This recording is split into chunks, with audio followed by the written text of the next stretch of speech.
Hello friends, welcome to learning classes. देखो friends, आज मैं आपके लिए जो क्लास लेकर आया हूँ वही पॉलिटी वाली क्लास है। उसको कंटिन्यू करेंगे क्लासेस को। एक्चुअल में काफी टाइम से मैं कोई क्लास नहीं ले पाया हूँ। इसकी वजह यह है कि बैक टू बैक दो ट्रेजेडी घर में हुई है, तो उसकी वजह से क्लासेस में नहीं ले पाया हूँ। इसका मतलब आप ये मत समझना कि मैं क्लास मैंने छोड़ दिया लेना या मैं लूंगा नहीं।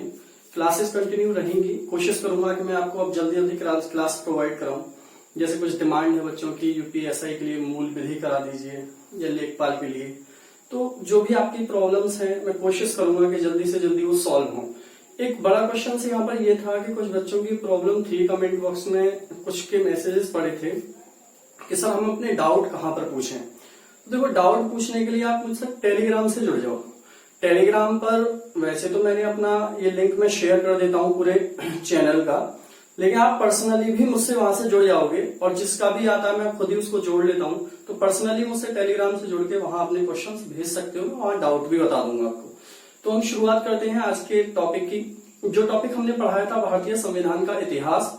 उस भारतीय संविधान के इतिहास में दोस्तों देखोगे, मैंने आपके लिए जो पढ़ाया था वो 1773 का रेगुलेटिंग एक्ट पढ़ाया था। 1781 का एक अधिनियम पढ़ाया था जिसे संशोधित अधिनियम कह सकते हैं।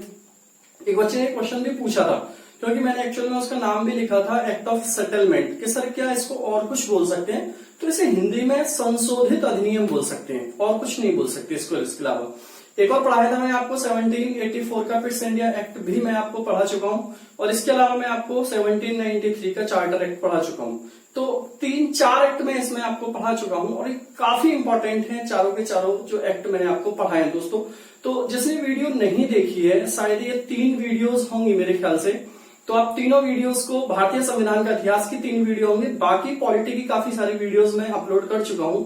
तो जिसने शुरुआत से नहीं देखी है तो वो शुरुआत से देख ले, जिसने ये वीडियोस नहीं देखी है इनको जरूर देख ले, जिससे कि एक वे में पूरे के पूरा आपको ये एक्ट वाला सिस्टम समझ में आ जाए। क्योंकि ये पूरा सिस्टम है, आप 20 से पढ़ोगे तो समझ में नहीं आएगा, पीछे की सारी वीडियोस आप देख सकते हो। तो आज का जो टॉपिक होगा उसमें आगे कंटिन्यू करेंगे। तो आज हम देखोगे कहां से शुरुआत करेंगे, आगे वाला एक्ट कौन सा होगा। तो आगे जो एक्ट होगा इसमें वो होगा दोस्तों आपका 1813 का चार्टर एक्ट। कौन सा होगा? 1813 का चार्टर एक्ट यहां पर आज हम डिस्कस करेंगे। ये चार्टर एक्ट ही होगा, ये भी चार्टर एक्ट, इंग्लिश में भी इसको यही बोलेंगे, चार्टर एक्ट ही इसको इंग्लिश में पढ़ा जाएगा। इंपॉर्टेंट भी होगा, और मैं कोशिश भी ये करूंगा कि सारी डिटेल्स इसके बारे में आपको मैं अच्छे से प्रोवाइड करा सकूं, बता सकूं, जिससे कि पेपर में आपका क्वेश्चन कोई नहीं छूटे।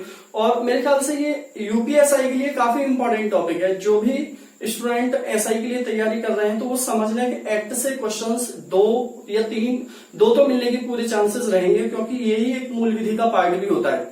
तो काफी इंपॉर्टेंट है एक्ट वाला पार्ट। अच्छे से देखोगे, अच्छे से पढ़ोगे, 2 बार 3 बार वीडियो देख लिया करो, जिससे कि सारी चीजें क्लियर हो जाए। तो देखो, इस अधिनियम के तहत हुआ क्या क्या था, वो सारी चीजों को हम डिस्कस करेंगे कि अधिनियम में क्या क्या संशोधन हुआ या कौन सी नई चीज लाई गई थी। बस अधिनियम के तहत यही डिस्कस किया जाता है। ये कुछ और अधिनियम इसमें आपको पढ़ने को मिलेंगे, जैसे कि आपको 1813 हो गया, फिर 1833 हो गया, फिर इसके बाद आपको 1853 पढ़ाऊंगा, 1858 पढ़ाऊंगा, तो ये 1861 हो गया, फिर आगे कुछ और होंगे। उसके बाद हम भारतीय संविधान के ऊपर आ जाएंगे, जल्दी ही कोशिश करेंगे कि आ जाए। तो सबसे पहले इस अधिनियम के तहत क्या हुआ था वो वाला हम पॉइंट डिस्कस कर लेते हैं दोस्तों। सबसे पहले इस अधिनियम के तहत ये हुआ कि जो ब्रिटिश व्यापारी थे, देखो पॉइंटों को आप लिखा जरूर करो, ब्रिटिश व्यापारी जो थे उनको भारत में व्यापार करने की अनुमति मिल गई। देखो मैं पूरा नहीं लिखूंगा क्योंकि बहुत टाइम लग जाता है। व्यापार करने की अनुमति मिली इनको, कहां पर? भारत में। एक तो ये पॉइंट आप डिस्कस करोगे सभी कि जो भी ब्रिटिश व्यापारी थे उनको भारत में व्यापार करने की अनुमति मिल गई थी। इस एक्ट के तहत ही मिली थी, इससे पहले जो भी ब्रिटिश व्यापारी थे उनको अनुमति नहीं थी। इसके अलावा दूसरा पॉइंट जो काफी इंपॉर्टेंट है इसमें वो ये है दोस्तों कि जो ईस्ट इंडिया कंपनी भारत में अपना व्यापार कर रही थी, ईस्ट इंडिया कंपनी जो भारत में व्यापार कर रही थी, उस व्यापार के ऊपर उसकी मोनोपोली थी, उसका एकाधिकार था। ये मैं लास्ट क्लास में भी डिस्कस किया था, एकाधिकार क्या होता है समझाया भी था। तो उस एकाधिकार को इस एक्ट के तहत क्या कर दिया जाता है दोस्तों? उस एकाधिकार को समाप्त कर दिया जाता है। तो दूसरा पॉइंट इसमें आप लिखोगे कि कंपनी, इस एक्ट के तहत कंपनी के एकाधिकार को समाप्त कर दिया जाता है, एकाधिकार को समाप्त कर दिया जाता है, समाप्त कर दिया जाता है। लेकिन ये काफी इंपॉर्टेंट पॉइंट रहेगा यहां पर दोस्तों, लेकिन एक बात यहां पर ये याद रखनी है कि एकाधिकार यहां पर समाप्त तो हुआ, लेकिन एकाधिकार पूर्ण रूप से समाप्त नहीं हुआ। पूर्ण रूप से समाप्त का क्या मतलब है यहां पर? वो मतलब ये है दोस्तों कि कंपनी का चीन के साथ जो एकाधिकार था, चीन के साथ एकाधिकार, चीन के साथ जो एकाधिकार था, और वो था किस पर, ये भी क्वेश्चन पूछा जाता है। तो वो जो एकाधिकार था वो चाय के ऊपर था और कॉफी के ऊपर था। ये दोनों के दोनों बने रहते हैं, ये काफी इंपॉर्टेंट है। तो देखोगे पॉइंट नोट करोगे यहां पर कि कंपनी के भारत में एकाधिकार, व्यापार के एकाधिकार को समाप्त कर दिया जाता है, लेकिन चीन के साथ चाय और कॉफी का एकाधिकार कंपनी का बना रहता है। एक तो ये वाला पॉइंट आप नोट कर लोगे, यहां पर काफी इंपॉर्टेंट पॉइंट रहेगा। इसके आगे एक पॉइंट ये है कि जो भी कंपनी का मुनाफा होता था, जो कंपनी के अंदर भागीदार थे, ठीक है, जैसे मैंने बताया था कि शुरुआत में जब कंपनी आई थी तो 217 लोग इसमें भागीदार थे।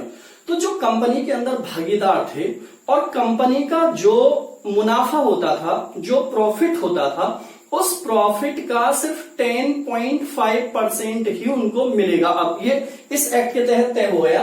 भाई तीसरा पॉइंट इसमें लिखोगे कि कंपनी के भागीदारों को, यहां पर लिखोगे जैसे मैं बोल रहा हूं, कंपनी के भागीदारों को, कंपनी के भागीदारों को मुनाफे का, मुनाफा बोलते हैं प्रॉफिट, मुनाफे का 10.5% ही मिलेगा। तो ये तीसरा पॉइंट इसमें नोट करोगे कि कंपनी के भागीदारों को मुनाफे का 10.5% ही मिलेगा। एक ये भी काफी इंपॉर्टेंट पॉइंट है। इसके आगे पॉइंट एक और लिख लेना आप लोग कि ब्रिटिश व्यापारियों और इंजीनियरों को, लिखोगे कि ब्रिटिश व्यापारियों और इंजीनियरों को भारत में आने की अनुमति, व्यापार करने की अनुमति और जो भी कारोबार था उनका वो करने की अनुमति मिल गई थी। जैसे मैंने यहां पर लिखाया है, लेकिन उसमें आप साथ में इंजीनियरों को और जोड़ दोगे कि उनको भी यहां पर भारत में आने की अनुमति मिल गई थी। तो तीसरा, चौथा पॉइंट आप डिस्कस करोगे, ब्रिटिश व्यापारियों और इंजीनियरों को भारत में आने की अनुमति मिल गई, व्यापार करने की अनुमति मिल गई। लिख लिया भाई ये वाला पॉइंट। आगे लिखोगे इसमें पांचवा पॉइंट लिखोगे, काफी इंपॉर्टेंट रहेगा पांचवा पॉइंट। पांचवा पॉइंट ये है, जो ब्रिटिश इस एक्ट के तहत जो क्षेत्रीय राजस्व था, ब्रिटिश कंपनी काम कर रही थी, जो क्षेत्रीय जो आपका लोकल कह सकते हो या क्षेत्रीय राजस्व और जो वाणिज्य था उसका जो मुनाफा होता था उसको अलग अलग कर दिया। मैं क्या बोल रहा हूं, पॉइंट को ध्यान से सुनोगे। चौथा पॉइंट में इसमें बोल रहा हूं, जो कंपनी का क्षेत्रीय राजस्व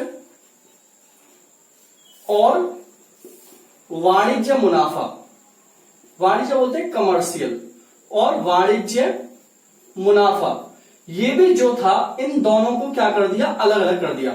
मतलब राजस्व, क्षेत्रीय राजस्व में जो भी आपको आय होगी वो, और जो भी आपकी इनकम कहां पर होगी, वाणिज्य में होगी, तो वो पहले क्या थी, एक में ही रहती थी, दोनों को एक साथ इंक्लूड करके मुनाफे को लिया जाता था, अलग अलग इनकम। लेकिन इस एक्ट के तहत दोनों को क्या कर दिया गया, अलग अलग कर दिया गया। तो ये भी काफी इंपॉर्टेंट यहां पर पॉइंट रहेगा।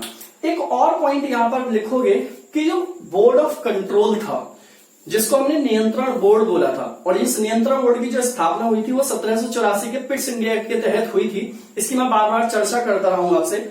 जो नियंत्रण बोर्ड था, इस नियंत्रण बोर्ड को परिभाषित करने के लिए, पॉइंट लिख लेना मैं जो बोल रहा हूं, इस नियंत्रण बोर्ड को परिभाषित करने के लिए इसकी शक्ति और बोर्ड की निगरानी में आदेशों को जारी करने की अनुमति दे दी गई।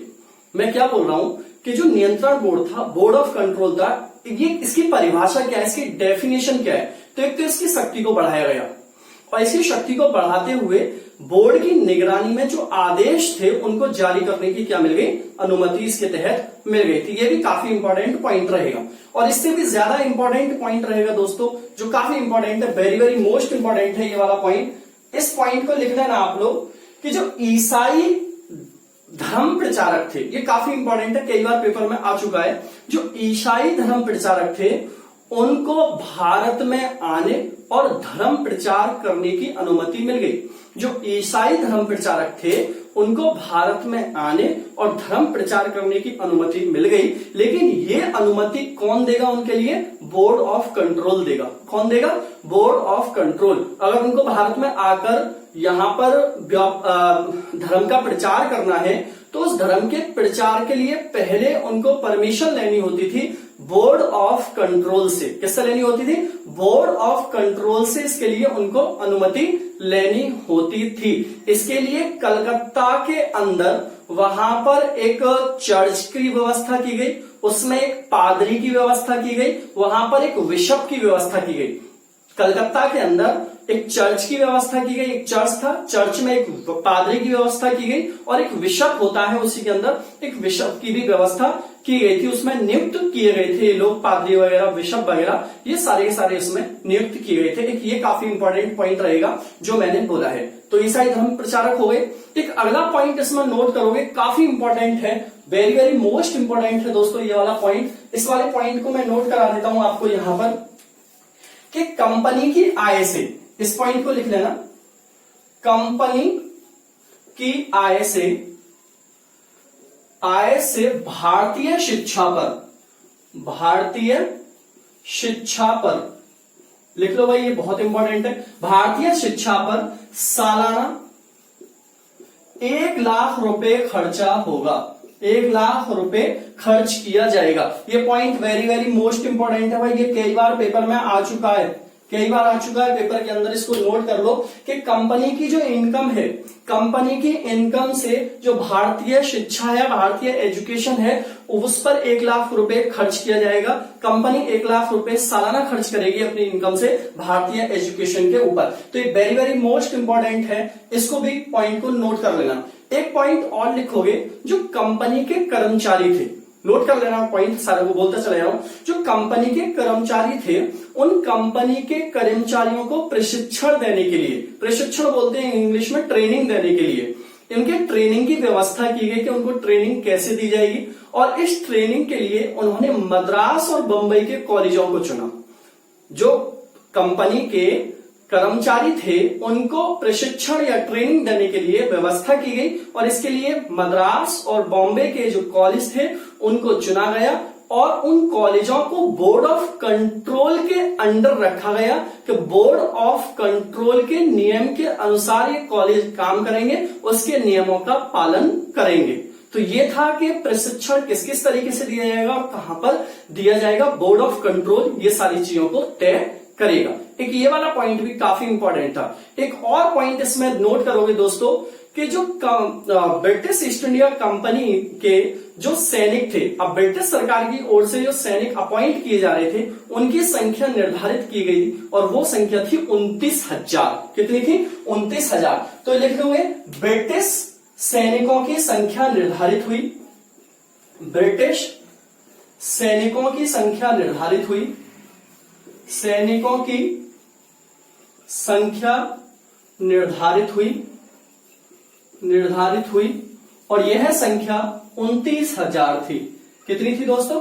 29,000 के 29,000 ब्रिटिश सैनिक भारत में रहेंगे। और इसके साथ ये भी तय कर दिया गया यहां पर कि भारतीय सैन्यों के लिए, भारतीय सैनिकों के लिए कंपनी जो प्रशासन है वो नियम बना सकता है, कंपनी नियम बना सकती है, रूल्स बना सकती है। तो मेरे ख्याल से ये सारे पॉइंट आपको इसमें याद रखने ही पड़ेंगे, किसी भी कंडीशन में आपको ये सारे के सारे पॉइंट याद रखने, जितने मैंने इसमें बताए हैं। 1813 के चार्टर एक्ट काफी इंपॉर्टेंट है, सबको याद कर लेना दोस्तों। जितना भी मैं लिखा रहा हूं इससे बाहर एक भी क्वेश्चन नहीं जाएगा मेरे ख्याल से। इसको नोट कर, इसको स्क्रीनशॉट ले लो, जो मैंने बोल दिया नहीं लिखा है उसको आप सुन के लिख लेना, ठीक है। चलो मैं अगला इसमें लिखाता हूं आपके लिए, रफ करता हूं मैं इसे। हेडिंग डालोगे सभी। देखो ये एक्ट हुआ फिनिश। इस एक्ट में इससे ज्यादा कुछ नहीं पढ़ना है आपको। मैं पहले भी कह चुका हूं कि मैं जितना पढ़ाऊंगा वो इनफ होगा, और वो इनफ ही नहीं होगा, वो आपके पेपर के लेवल से ज्यादा होगा। जो लोग वनडे एग्जाम की तैयारी करते हैं उनके लिए तो पेपर के लेवल से ज्यादा है। पीसीएस वगैरह के लिए ठीक है, उनके लिए बाहर नहीं जाएगा, प्री एग्जाम में कुछ भी बाहर नहीं जाएगा, मैं जितना करा रहा हूं।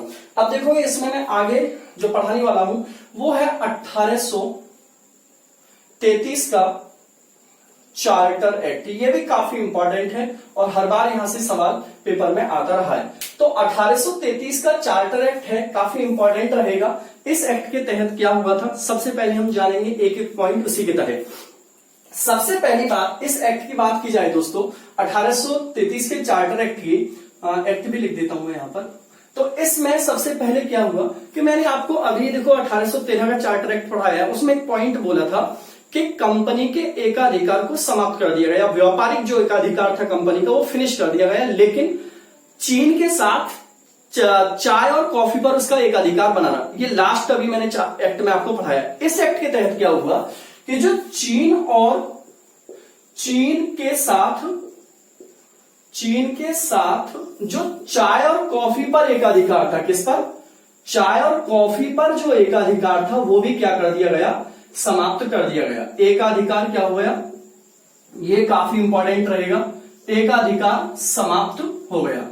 तो देखोगे अब यहां पर क्या हुआ कि कंपनी का जो व्यापारिक एकाधिकार था वो पूर्णतः समाप्त हो गया। कहां पर आते आते 1833 के चार्टर एक्ट के आते आते पूरी तरीके से कंपनी का व्यापारिक एकाधिकार, कंपनी की जो मोनोपोली थी वो पूरी फिनिश हो गई, क्योंकि यहां पर जो बचा था चीन के साथ उसका एकाधिकार चाय और कॉफी पर, वो भी क्या कर दिया गया, समाप्त कर दिया गया। एक तो ये पॉइंट आपको यहां पर नोट कर लेना है। एक दूसरा पॉइंट यहां पर ये नोट करना है, जो भारतीय प्रदेशों, देखोगे यहां पर भारतीय प्रदेशों और राजस्व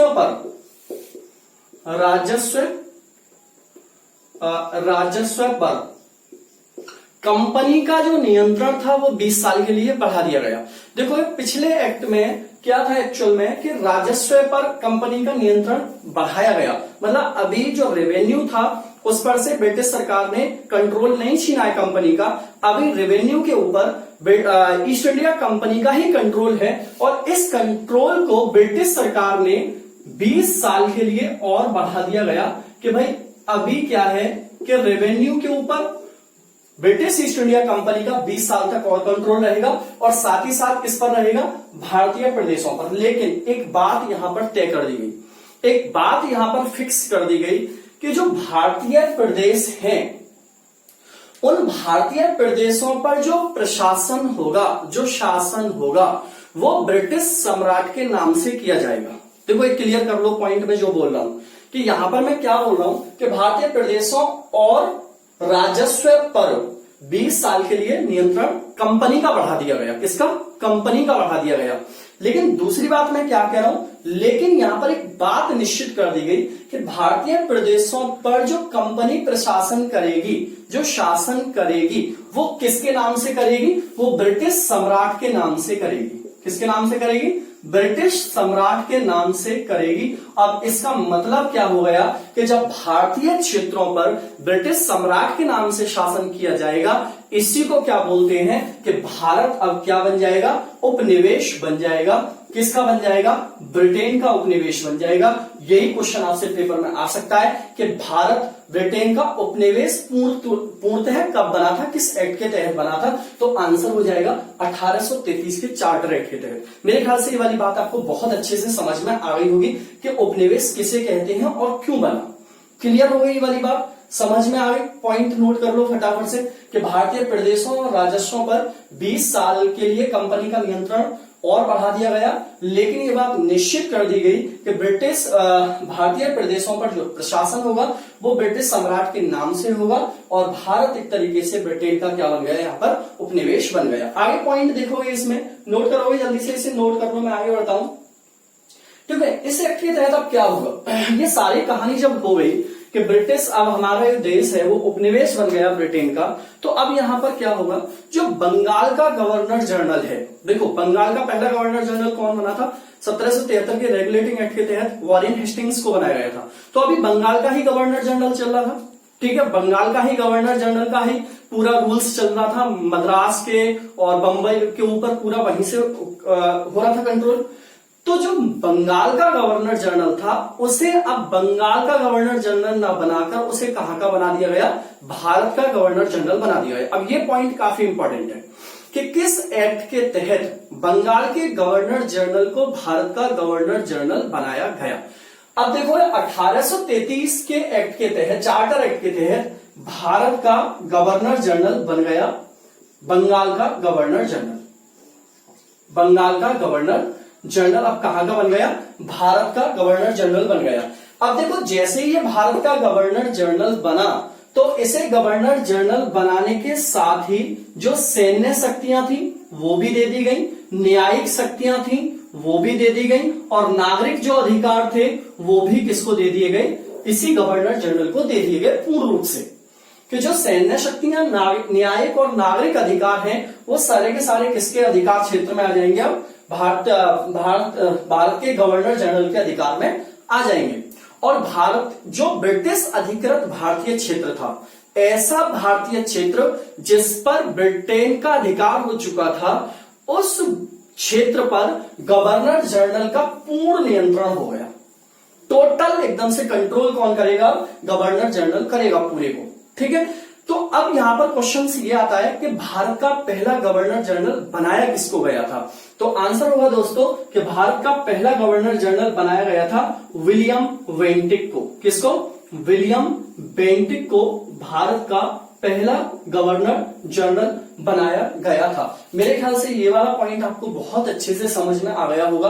काफी इंपॉर्टेंट है, वेरी वेरी मोस्ट इंपॉर्टेंट है। किस एक्ट के तहत भारत के गवर्नर जनरल विलियम बेंटिक बने थे, 1833 पहले गवर्नर जनरल थे भारत के, ये याद रखना है। क्लियर हो यहां तक की बात। अब क्या हुआ, जो मद्रास और बंबई प्रेसिडेंसी थी, ठीक है, बंबई और मद्रास जो प्रेसिडेंसी थी, उन दोनों प्रेसिडेंसियों में जो विधायी शक्तियां थी उन विधायी शक्तियों को समाप्त कर दिया गया। लिखोगे इस पॉइंट को, इस एक्ट के तहत बंबई और मद्रास प्रेसिडेंसियों की विधायी शक्तियों को समाप्त कर दिया गया। एक तो ये वाला पॉइंट लिखोगे। एक दूसरा पॉइंट इसमें दोस्त ये लिखोगे कि इस एक्ट से पहले जो नियम बने थे, जो कानून बने थे, किससे पहले, इस एक्ट से पहले। लिखोगे इस पॉइंट को, इस एक्ट से पहले, इस एक्ट से पहले जो कानून बने थे, जो कानून बने थे उन्हें नियामक कानून कहा जाता था। क्या बोला जाता था, नियामक, नियामक कानून कहा जाता था। लिखोगे भाई इस पॉइंट को, इस एक्ट से पहले जो कानून बने थे उन्हें नियामक कानून, और इसके बाद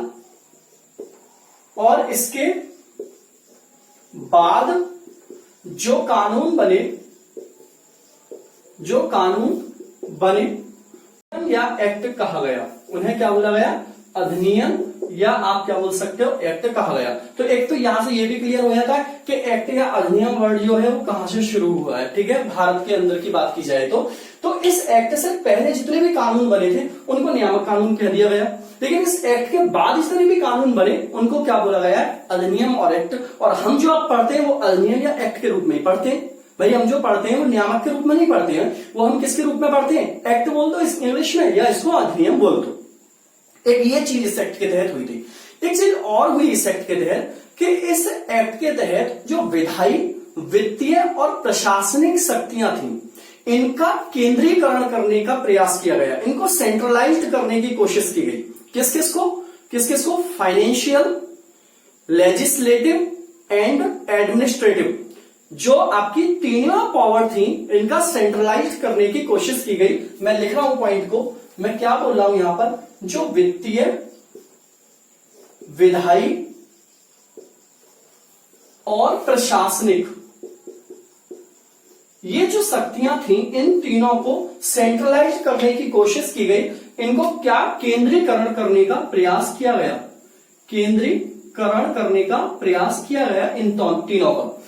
जब इन तीनों का केंद्रीकरण करने का प्रयास किया गया, ध्यान से सुनना, जब इन तीनों का केंद्रीकरण करने का प्रयास किया गया, तब कंपनी को प्रशासनिक कंपनी कहा जाने लगा। देखो अब तक जो कंपनी थी वो एक्चुअल में किस रूप में काम कर रही थी? व्यापारिक रूप में काम कर रही थी। कंपनी आई किस लिए थी दोस्तों? व्यापार करने के लिए। तो अब तक जो कंपनी थी वो व्यापारिक प्रशासन के रूप में काम कर रही थी, लेकिन जैसे ही ये करने का प्रयास किया गया, विधायी और वित्तीय और प्रशासनिक इन तीनों को सेंट्रलाइज करने की कोशिश की गई, तो कंपनी को भी क्या बोला गया? फिर कंपनी को बोला गया प्रशासनिक कंपनी। ठीक है, प्रशासनिक कंपनी के रूप में उसको जाना जाने लगा। ठीक है, एक तो ये पॉइंट आप यहां पर नोट कर लो, फटाफट से नोट कर लो, काफी इंपॉर्टेंट पॉइंट है। मैं जितने भी पॉइंट यहां पर आपको डिस्कस कर रहा हूं। ठीक है, आगे पॉइंट इसमें देखोगे, एक और पॉइंट यहां पर नोट करोगे कि जितने भी ब्रिटिश लोग थे, अब उन ब्रिटिश लोगों को भारत में आने की, रहने की और बसने की अनुमति मिल गई। भाई जो ब्रिटिश लोग हैं वो अनुमति पत्र लें और भारत में आए, बसें, रहें, जमीन खरीदें, सारे काम कर सकते थे। वो किस एक्ट के तहत हुआ? 1833 के एक्ट के तहत। देखो अभी मैंने पिछले एक्ट में सिर्फ व्यापार बताया था, व्यापार करने के लिए अनुमति मिली थी, लेकिन इस एक्ट और धर्म प्रचार के लिए अनुमति मिली थी। धर्म प्रचार और व्यापार दो के लिए अनुमति मिली थी, लेकिन इस एक्ट के तहत किसके लिए अनुमति मिली? रहने के लिए, बसने के लिए, जमीन खरीदने के लिए। यहां पर आप रह सकते हो, आ सकते हो और जमीन खरीद सकते हो। इस प्रकार की अनुमति किसको दे दी गई? ब्रिटिश लोगों को यहां पर दे दी गई। तो इस पॉइंट को भी आप फटाफट से नोट कर लो कि उनको ये सारी व्यवस्थाएं दे दी गई। और क्या हुआ दोस्तों, जो साथ ही साथ यहां पर ये कर दिया गया, जो गवर्नर जनरल, जैसे मैंने नाम बताया था, लॉर्ड विलियम बेंटिक पहले गवर्नर जनरल यहां पर बनते हैं, तो वे भारत के गवर्नर जनरल बन गए। तो जब भारत के गवर्नर जनरल बने तो गवर्नर बनने के साथ साथ बंगाल, मद्रास, बंबई और जितनी भी प्रेसिडेंसियां थीं, सारी प्रेसिडेंसियों को किसके अंडर कर दिया गया? गवर्नर जनरल के अंदर कर दिया गया। जितनी भी प्रेसिडेंसियां थी वो अब किसके अंडर काम करेंगी? जनरल गवर्नर के अंदर काम करेंगी। और एक और चीज यहां पर काफी इंपॉर्टेंट कर दी गई दोस्तों कि इस एक्ट के तहत जितना भी कर है उस कर को लेने की अनुमति किसको थी? गवर्नर जनरल को थी। और उस कर को एक्सपेंडिचर करने की, जो एक्सपेंडिचर होगा उसमें, वो भी किसकी मर्जी से होगा? जनरल गवर्नर की मर्जी से होगा। देखो जो कर में जो भी रिफॉर्म्स होंगे, जितना भी कर आएगा, कैसे आना है, क्या करना है, कर के बारे में टैक्स बोल रहा हूं इसको मैं, टैक्स का कैसे करना है, क्या करना है, क्या होना है टैक्स के लिए, वो सारे के सारे रिफॉर्म्स और या उसको इकट्ठा करने की व्यवस्था या कुछ भी है, वो किसकी अनुमति से होगा? जनरल गवर्नर की से होगा। और उसमें जो भी खर्चा होना है, जो भी इसका एक्सपेंडिचर होना है, वो एक्सपेंडिचर भी किसकी मर्जी से होना है? जनरल गवर्नर की मर्जी से ही होना है। तो एक बात यहां पर ये क्लियर हो गई कि जनरल गवर्नर काफी इंपॉर्टेंट पार्ट हो चुका था यहां पर। तो एक बात ये क्लियर कर लो। एक दूसरी बात यहां पर ये है दोस्तों, मैं देखो काफी पॉइंट नहीं लिख रहा हूं, मैं इसलिए बोल रहा हूं बार बार क्योंकि वीडियो काफी लंबी हो जाती है, लिखते में सारा टाइम निकल जाता है, तो मैं बोलता हूं सारी चीजों को, तो लिखते चले जाया करूंगा। एक काफी इंपॉर्टेंट बात यह है कि आपने देखा होगा कि जो गवर्नर जनरल की मंत्री परिषद थी, मैं इस पॉइंट को लिख रहा हूं यहां पर, गवर्नर जनरल की जो मंत्री परिषद थी, जब परिषद लिख दो खाली, गवर्नर जनरल की परिषद बोल देता हूं मैं, काउंसिल जो थी गवर्नर जनरल की, तो आप देखोगे शुरुआत अगर मैं पहले एक्ट से करूंगा तो उसमें कितने सदस्य बताए थे? मैंने आपको 4 सदस्य बताए थे, अगर वीडियो आपने सही से देखी है। फिर अगले ही एक्ट में 1784 वाले एक्ट में इनकी संख्या कितनी रह गई थी दोस्तों? फिर रह गई थी इनकी संख्या 3। लेकिन इस एक्ट के तहत इनकी संख्या फिर से कितनी हो जाती है? 4 सदस्य इसके अंदर हो जाते हैं। फिर दोबारा से देखोगे 1773 के रेगुलेटिंग एक्ट में इनकी संख्या 4 थी, लेकिन 1784 के प्रिंस इंडिया एक्ट में कितनी हो गई? 3 हो गई। लेकिन 1833 के चार्टर एक्ट में संख्या फिर से कितनी हो जाती है? 4 हो जाती है। इसमें जो चौथा सदस्य अब जो जोड़ा गया था वो कानून विशेषज्ञ था। कौन था? कानून विशेषज्ञ को जोड़ा गया था। ये काफी इंपॉर्टेंट है। कानून विशेषज्ञ, जो चौथा सदस्य था वो कानून विशेषज्ञ के रूप में इसमें जोड़ा गया था। अब यहां से क्वेश्चन आपसे पूछा जाएगा कि बताइए सबसे पहला कानून विशेषज्ञ कौन था? हम यहां की बात कर रहे हैं, इंडिया में, पूरे वर्ल्ड की बात नहीं कर रहे। तो सबसे पहला जो कानून विशेषज्ञ सदस्य था उसका नाम था लॉर्ड मैकाले। कौन था भाई? Lord Macaulay. कौन था? लॉर्ड मैकाले, जिसको इसका सदस्य बनाया गया था इन 4 सदस्यों में। एक्चुअल में हुआ क्या मैं बताऊं कि ब्रिटिश सरकार चाहती थी कि अब भारत में जो व्यवस्था है उसे संचालित करने के लिए, उसे ठीक से चलाने के लिए कोई कानून लाना चाहिए, और इसी को हमने क्या बोला था? विधि आयोग। तो एक विधि आयोग की स्थापना यहां पर की गई थी, काफी इंपॉर्टेंट रहेगा दोस्तों। विधि आयोग की स्थापना किस एक्ट के तहत हुई थी? 1833 के चार्टर एक्ट के तहत हुई थी। इसको तो आप नोट पॉइंट में लिख लेना भाई, कहीं पर पेपर में आता है कि विधि आयोग किस एक्ट के तहत बना था। 1833 के चार्टर एक्ट के तहत विधि आयोग की स्थापना हुई, और इस विधि आयोग में जो एक सदस्य था इंपॉर्टेंट, वो कौन था? लॉर्ड मैकाले था। यही लॉर्ड मैकाले था जो सबसे पहला कानून विशेषज्ञ था। कौन था? सबसे पहला कानून विशेषज्ञ था, लॉर्ड मैकाले था। ये काफी इंपॉर्टेंट पॉइंट है, इस पॉइंट को फटाफट से आप नोट कर लोगे जल्दी से। आगे इसमें देखो 1-2 पॉइंट और मैं इसमें डिस्कस करने वाला हूं आपसे फटाफट से। इस एक्ट के तहत एक चीज ये हुई, नोट कर लिया होगा आप सभी ने।